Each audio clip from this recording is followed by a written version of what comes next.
최근 반일 감정이 고조되면서 일본 여행을 꺼리는 분위기가 널리 퍼지고 있습니다.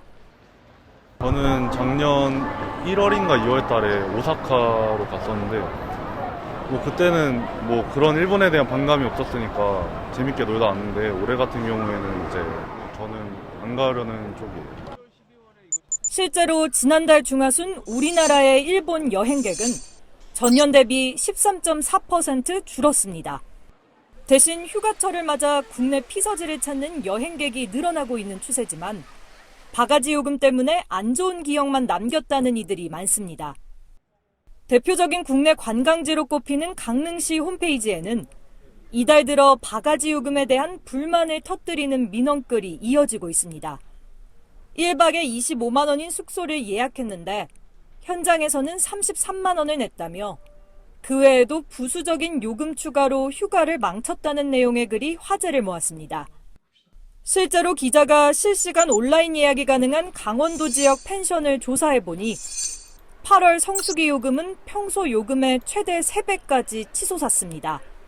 비수기 평일에는 1박에 8만 원이던 숙박료가 본격 피서철로 접어들며 최대 26만 원까지 오르는 겁니다. 강원도나 주로 수도권 위주로 많이 갔었는데 그런데 가면 이제 숙소값이랑 식사값이 너무 비싸다고 엄마가 이렇게 불평하시는 걸 들은 적도 있고. 작년에 해운대 갔었을 때 치킨 한 마리에 3만 원을 받더라고요. 그래서 조금 비싼 감이 없지 않아 있나. 특히 여름철 많이 찾는 계곡도 물놀이 온 손님들을 상대로 받는 자릿세와 비싼 음식값으로 비난을 피하지 못하고 있습니다. 계곡은 사유지가 아니기 때문에 영업조차 불법인 경우가 대다수인데 10만 원대 닭백숙을 판매하는 곳이 허다합니다. 충주에 계곡 쪽에 놀러 가는데 거의 다 막 한 테이블에 20만 원 이렇게 넘게 받아가니까 너무 비싼 거잖아요. 닭은 또 한 마리인데 20만 원 받으니까 이제 저희는 이제 예약을 취소한다 하고 그쪽으로 안 놀러 갔죠. 어쩔 수 없이. 모처럼 찾아온 기회를 계기 삼아 국내 여행을 가로막는 바가지 요금을 근절하고 국내 관광을 활성화하는 방법을 찾아야 할 때입니다. 연합뉴스TV 김수강입니다. 서울 이태원의 경리단길, 연남동의 연리단길, 방이동의 속리단길 등 전국에 산지한 리단길의 원조입니다. 5년 전부터 옛 육군 중앙경리단 건물 주변 거리를 따라 이색적인 카페나 식당, 옷가게가 들어서면서 핫플레이스로 인기를 끌었습니다.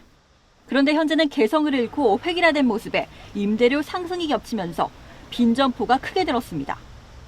원조의 명성에 힘입어 생긴 다른 리단길들의 상황도 크게 다르지 않습니다. 망원동과 리단길이 합쳐서 만들어진 서울의 망리단길. 제 뒤로 보시는 것처럼 카페와 식당, 옷가게 등이 늘어서 있는데요. 장소만 다르지 경리단길과 별반 다르지 않은 모습입니다. 백기기는 이름 짓기에 그치지 않습니다. 물총축제나 벽화마을처럼 한 곳에서 인기를 끌면 여기저기서 똑같은 축제와 관광 콘텐츠가 쏟아집니다. 문제는 이런 모방형 관광 콘텐츠가 우후죽순 생겨나면 여행객들에게 식상함을 줄 뿐 아니라 이미 자리 잡은 지역의 콘텐츠마저 빛이 바랜다는 점입니다. 한 지역의 관광 콘텐츠 역시 브랜드화가 필요한데 비슷비슷한 콘텐츠가 양산될 경우 결국 모두에게 독이 될 수 있습니다.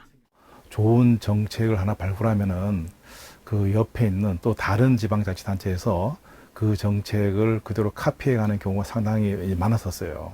이제 결국은 지역의 정체성 문제거든요. 지역의 정체성을 발굴하고 그걸 살려야 되는데. 국내 관광진흥에 나선 정부는 이런 지적에 따라 지역 공간의 특색을 살린 테마형 관광 콘텐츠 개발에 힘을 쏟고 있습니다.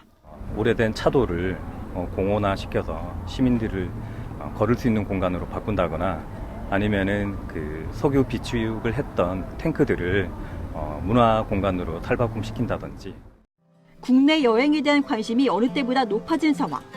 각 지역의 특색을 살린 차별화된 콘텐츠로 관광시장 자체를 키워야 한다는 지적입니다.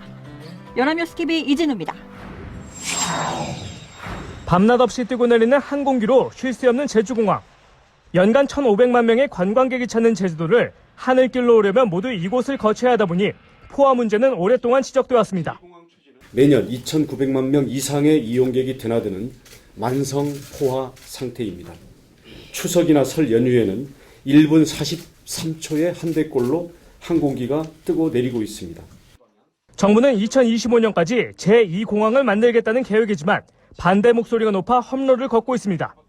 제2공항을 짓는 과정에서 불가피한 자연 훼손에 대한 우려가 있는 데다 정부의 사전 용역 평가마저 엉터리 논란에 휩싸여 있어 해결의 실마리를 찾아야 합니다.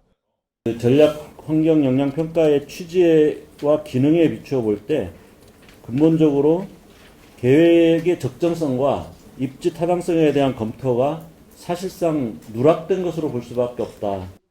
정치권에선 이처럼 수용 한계를 넘는 관광객 집중을 막고 자연과 주민 생활을 보호하기 위한 법적 제도 마련 움직임이 계속되고 있습니다. 지난달 국회 상임위에서 이른바 오버투어리즘 피해가 우려되는 곳을 특별관리지역으로 지정하는 관광진흥법 일부 개정 법률안이 통과된 겁니다. 과잉 관광객을 줄여 피해를 막는 한편 지역 명소나 유서 깊은 유적지를 새 단장해 관광 수요를 잡기 위한 법안 준비도 활발합니다. 대표적으로 경주의 신라왕궁을 조성하고 황룡사 구충탑을 복원하는 신라환경 특별법이 최근 상임위 문턱을 넘었습니다. 휴가철마다 지적되는 바가지 요금과 부실한 안전관리 등 국내 여행 서비스 문제를 해결하기 위한 제도 보완책도 논의 중입니다. 다시 한번 표준 약관 부분이라든지 또 소비자 불만에 대한 법이라든지 시행 규칙도 좀 구체적이고 세밀하지 못한 부분들이 있는 게 사실인 것 같습니다. 그래서 그런 부분에 대해서는 좀 국회 차원에서 제도적인 개선이 좀 필요합니다. 정부와 산하기관도 최근 일본 경제 보복으로 방일 관광객 감소가 현실화하자 이 수요를 국내로 돌리는 방법을 모색 중입니다. 임시정부 수립 100주년의 어떤 의미를 살려서 전국적으로 지역의 관광 자원과 한일 독립운동 유적지를 연결하는 광복절 역사여행 특별 캠페인을 집중적으로. 일본과의 경제전쟁으로 일본 여행 불매 운동이 확산하는 가운데 정치권과 정부는 본격적인 국내 관광 활성화 대책 마련에 속도를 내고 있습니다. 야남뉴스TV 곽준영입니다.